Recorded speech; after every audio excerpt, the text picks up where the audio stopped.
என் இனிய தமிழ் உறவுகளே, இன்றைய நாள் இனிய நாளாக அமைய வாழ்த்துகிறேன்.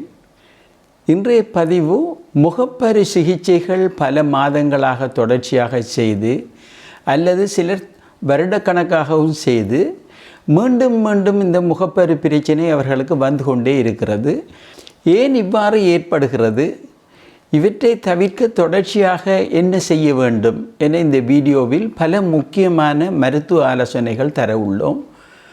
முழுமையாக இந்த வீடியோவை பார்த்து நன்மை அடையுங்கள்.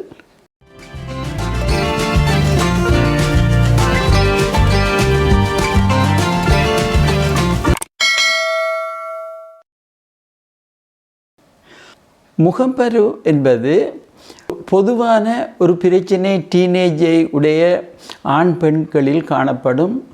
ஆனால் முக்கியமாக இந்த டீனேஜ் ஆக்களுக்கு தான் இது ஏற்படுவதாக இருந்தாலும் இது எந்த வயது உடையவர்களுக்கும் வரக்கூடிய வாய்ப்புகள் உண்டு. மற்றது இது வரக்கூடிய காரணங்கள் என்னென்று பார்த்தா சிலருக்கு ஜெனட்டிக் காரணங்கள் என்று சொல்லலாம். அவர்களின் பெற்றோர்களில் இது காணப்பட்டு அவர்களின் பிள்ளைகளிலும் காணப்படுகிறது. மற்றது இன்னும் ஒரு முக்கியமான காரணம் லைஃப் ஸ்டைல் ஃபேக்டர்ஸ் என்று சொல்லுவோம். என்னென்ன நிறைய ஸ்ட்ரெஸ்ஸோடு இருக்கிறார்கள் அல்லது நித்திரை மிக குறைவாக காணப்படுறவங்க, அவங்க உணவு வகைகளில் கவனம் எடுக்க மாட்டாங்க. அவங்க ஃபாஸ்ட் ஃபுட்ஸ்கள் கூடுதலாக சாப்பிட்டு கொண்டிருக்கிறார்கள், கூடுதலாக இனிப்பு வகைகள் எண்ணெய் வகைகள் சாப்பிட்ற அப்படியான ஆட்கள். மற்றது என்வயர்மெண்ட்டில் காணப்படுற நச்சு பொருட்கள் நச்சு புகைகள் போன்றவை இவங்களோட தோலை எஃபெக்ட் பண்ணுறதால ஏற்படுறது. அடுத்தது ஹோமோன் லெவல் நேரத்துக்கு நேரம் மாறிக்கொண்டிருக்கிறது எங்களுடைய உடலில். அதுவும் ஒரு முக்கியமான காரணமாக அமைகிறது. முகப்பரு இது ஒரு குரானிக் டிசீஸ் என்று சொல்லுவோம். குரானிக் டிசீஸ்ன்றது ஒரு இப்போ காய்ச்சல் தடுமல் போல் வந்து மருந்துகள் குடித்த உடனே திரும்ப இது போய் சுகமாகிறதுக்குரிய ஒரு நோய் ஒன்று அல்ல. அது மீண்டும் மீண்டும் தொடர்ச்சியாக இருந்து கொண்டே இருக்கும். இது மிக நீண்ட காலம் எடுக்கும் இது சுகமாகிறதுக்கு. மற்றது இது முதல்ல தொடங்கும் ஒயிட் ஹெட்ஸ் பிளாக் ஹெட்ஸ் என்று தொடங்கி பிறகு இதில் சரியான கவனம் எடுக்காமல் விட்ட உடனே இது என்ன நடக்கும் வேண்டாம், இது பெப்யூல்ஸ் என்று சொல்லக்கூடிய சேல் கட்டிய கொப்பளங்கள் போன்று மற்றது சிஸ்டாக மாறுகிறது. சிஸ்ட் என்னும் போது மிகவும் வேதனை உடையதாக அது மாறுது. அது நாங்கள் இதில் மூல காரணம் என்னென்னா எங்கட இந்த தோலில் காணப்படுற இந்த நெய் சுரப்பிகள் அதிகமாக சுரக்கிறது ஒன்று விடயம். அடுத்தது அந்த தோலில் காணப்படுற இந்த நெய் சுரப்பிகளை வெளியில் கொண்டு வரக்கூடிய அந்த துவாரம் இருக்கிற போஸ்ன்னு சொல்லுவோம். அந்த போஸில் நெய் சுரப்பிகளும் எங்களோட இறந்த கலங்களும் சேர்ந்து அதை பிளாக் பண்ணிவிடும். பிளாக் பண்ண உடனே ஒரு சிவப்பு நிறமாக அந்த தோல் மட்டத்திலிருந்து கொஞ்சம் உயர்ந்ததாகவும் இது காணப்படும், ஒரு வீக்கம் மாதிரி. போது ஹோமோனல் இன்ஃப்ளூயன்ஸ் என்னும் போது இது அக்னி வரக்கூடிய காலங்கள் இந்த டீனேஜ் ஆக்களை பொறுத்த வரையில் அவங்களுக்கு இப்போ உதாரணமாக பெண்களை எடுத்த உடனே அவங்களுக்கு பீரியட் வர காலங்களில் இந்த முகப்பரு அதிகமாக வர தொடங்கும். மற்றது அவங்க கர்ப்பவதிகளாக இருக்கிற நேரத்தில் அதிகமாக வர தொடங்கும். மற்றது அவங்க பீரியடெல்லாம் முடிஞ்சு மெனப்போஸுக்கு போகிற நேரத்தில் அவங்களுக்கு முகப்பரு தோன்றுது. ஏன்னா அந்த காலங்களில் தான் இந்த ஹோமோனல் சேஞ்சஸ் நடைபெறுகிறது. மற்றது நாங்கள் பார்ப்போம், அடிக்கடி இந்த முகப்பருவை நீங்கள் ட்ரீட்மெண்ட்ஸ் எல்லாம் கொடுத்து எல்லாம் துப்புரவாக எல்லாம் கிளியராக்கினதுக்கு பிறகு மீண்டும் மீண்டும் வருகிறது முகப்பரு. இதை எவ்வாறு தடுக்கலாம் என்று பார்த்தால் அதுக்கு சில விடயங்கள் நீங்கள் முற்றாக தடை செய்ய வேண்டும், சிலவற்றை கடைப்பிடிக்க வேண்டும். ஆகவே இந்த பதிவில் நீங்கள் மிகவும் கவனமாக நான் சொல்ல விடயங்களை நீங்கள் அனுசரித்து செய்வீர்களாக இருந்தால் இதுக்கு பிறகு உங்களுக்கு மீண்டும் மீண்டும் இந்த முகப்பரு தோன்ற இந்த பிரச்சனையிலிருந்து விடுதலை கிடைக்கும். இதுக்கு முக்கியமான காரணமாக இருக்கிறது எங்களோட தோலில் அதிகமாக எண்ணத்தன்மை சுரக்கப்படுறதும் ஒரு வகையான பாக்டீரியா இருக்கிறது இந்த முகப்பருவை ஏற்படுத்தக்கூடிய, அதுவும் ஒரு முக்கியமான காரணம். எங்களோட முகத்தை க்ளீனாக வைத்திருக்க வேண்டும். அதுக்கு என்ன செய்யணும், முகத்தை நீங்கள் கழுவிக்கொள்ள வேண்டும். ஒரு நாளைக்கு கட்டாயம் 2 தரத்துக்கு மேலேயும் இல்லை, அதை விட குறைவாகவும் இல்லை. எந்த வகையான சோப்பும் முகத்துக்கு போடக்கூடாது. எங்களோட தோல் ஒரு அசிட் தன்மையானது. ஆனால் அது சோப் வந்து காரத்தன்மையாக இருக்கிறதால இது வந்து எங்களோட தோலை டேமேஜ் பண்ணும் சோப் வந்து. ஆகவே கட்டாயம் நீங்கள் ஒரு ஃபேஸ் வாஷ் பாவிக்கணும். மோட்டார் சைக்கிள் ஓடுறாக்கள் இருப்பீங்க, அப்போ அந்த சந்தர்ப்பத்தில் நீங்கள் ஹெல்மெட் போடுவீங்க, அல்லது வெயிலில் போகிற நேரத்தில் தலைக்கு ஒரு தொப்பி ஒன்று போடுவீங்க. அது சிலருக்கு மிக அதிகமாக வேர்த்து கொண்டிருக்கும். அந்த வேர்த்து கொண்டிருக்கிற அப்படியான ஆட்களுக்கு அது நிறைய வேர்வை காணப்படும். ஆகவே நீங்கள் வந்த உடனே சாதாரணமான தண்ணியில் உங்களோட முகத்தை கழுவி கொள்வது நல்லது. நீங்கள் பாவிக்கிற ஃபேஸ் வாஷ் வந்து மிகவும் மென்மையானதாக இருக்கணும், மிக முக்கியம். காலையில் ஒரு தரம், இரவைக்கு ஒரு தரம் பாவிக்கணும். இன்னும் ஒரு விசேடமான ஃபேஸ் வாஷ் இருக்குது, எக்ஸ்போலியேட்டிவ் இந்த ஃபேஸ் வாஷ் உண்டு. எக்ஸ்போலியேட்டட் ஃபேஸ் வாஷ்ன்றது எங்களோட தோலில் உள்ள இறந்த கலங்களை அகற்றக்கூடிய வகையிலும். அந்த ஃபேஸ் வாஷ் வந்து ஒரு கிழமைக்கு குறைஞ்சது 2 நாட்களுக்காவது நீங்கள் பாவிக்கணும். மற்றது நீங்கள் ஃபேஸ் வாஷ் பண்ணும்போது மிகவும் அழுத்தமாக முகத்தை போட்டு தேய்க்கப்படாது, மிக சாஃப்டாக நீங்கள் முகத்தோட டீல் பண்ண வேணும். அது ஒரு முக்கியமான விஷயம். உங்களோட கையினுடைய இந்த இதனால் மாத்திரம்தான் நீங்கள் அதை ஃபேஸை தொடணும். மற்றது மிகவும் சாஃப்டான டவல்ஸ் பாவிச்சு தான் முகத்தை வந்து அந்த கழுவினதுக்கு பிறகு ஒத்தி அப்படி எடுக்கணும். மிகவும் ரஃப்பாக தேய்க்கப்படாது முகத்தை நீங்கள். மற்றது சிலருக்கு தலையிலிருந்து நிறைய ஆயில் வந்து கொண்டிருக்கிறார்கள் இருப்பவங்க, அவங்க கட்டாயம் டெய்லி அவங்க குளிக்கும்போது ஷாம்பு பாவிக்கணும் கட்டாயம்.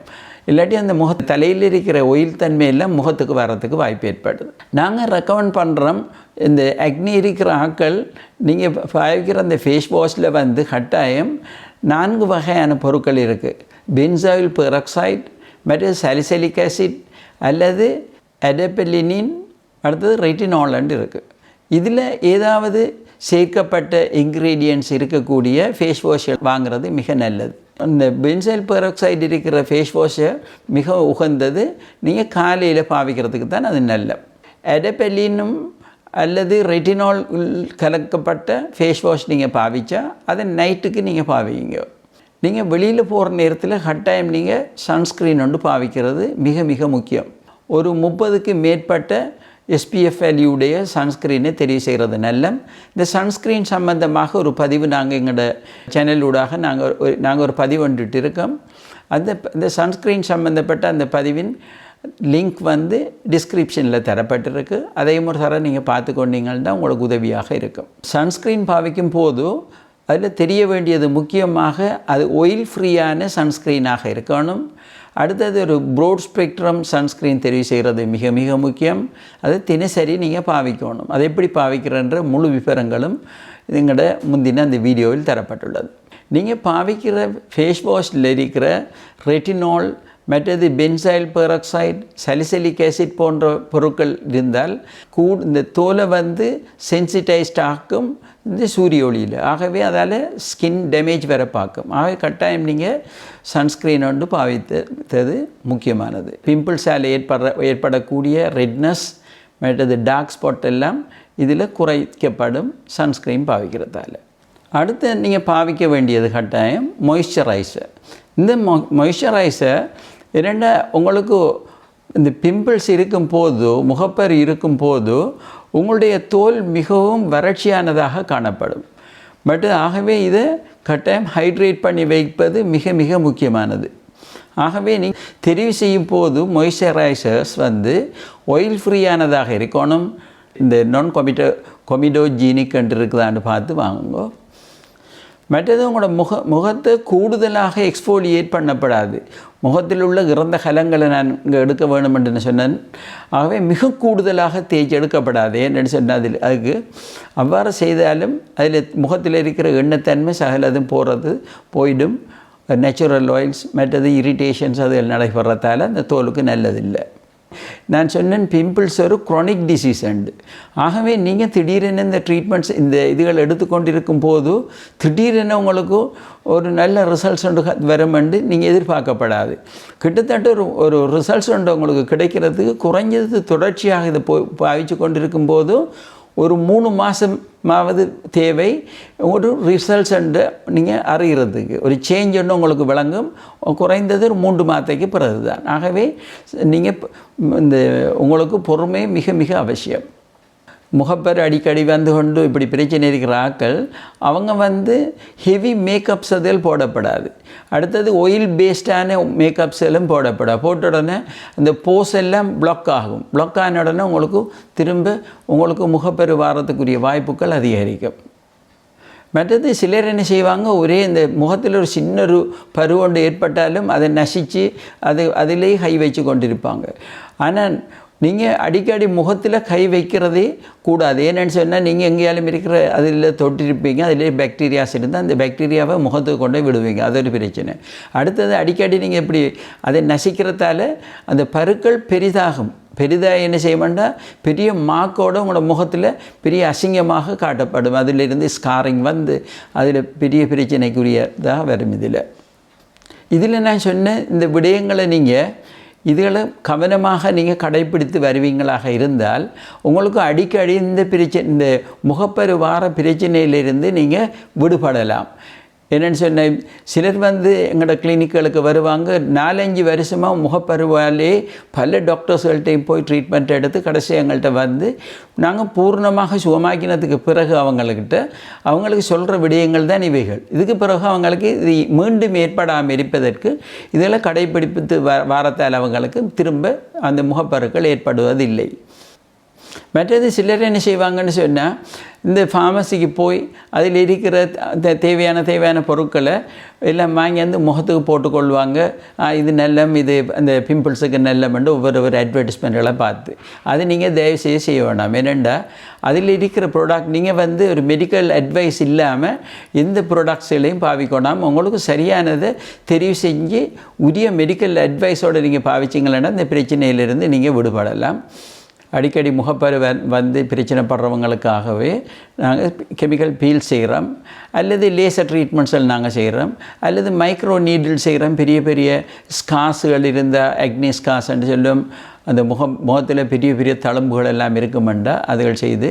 மற்றது சில டேப்லெட்ஸ்களும் நாங்கள் கொடுக்குறோம். இதுகள் பாவிச்சிட்டு வரக்குள்ள அது பூர்ணமாக அது ஹோமோனல் இம்பேலன்ஸ் சகலதுகளும் சரியாகி அது செட்டில் ஆயிரும் இந்த பிரச்சனை வந்து. மற்றது இந்த பதிவில் உங்களுக்கு அவசியமான பல தகவல்கள் கிடைத்திருக்கும் என நான் நம்புகிறேன். உங்கள் கருத்துக்களை நாங்கள் வரவேற்கிறோம். கொமெண்ட்ஸில் பதிவிடுங்க. மற்றது உங்கள் நண்பர்கள் உறவினர்கள் அவங்களும் நன்மை அடைகிறதுக்காக இதை நீங்கள் ஷேர் பண்ணுங்க. எங்களது சேனல் மூலம் அன்றாட வாழ்க்கையில் குழந்தைகள் முதல் பெரியவர்கள் வரை எல்லோருக்கும் ஏற்படும் பல நோய்கள் பற்றி அறிவூட்டும் வீடியோக்களை தொடர்ந்து வெளியிட்டு வருகிறோம். எங்கள் சேனலை சப்ஸ்கிரைப் பண்ணுவதன் மூலம் எல்லா வீடியோக்களையும் உடனுக்குடன் தவறாமல் பார்த்து நீங்களும் உங்கள் குடும்பத்தவர்களும் சுகதேகிகளாக வாழ வாழ்த்துகிறோம்.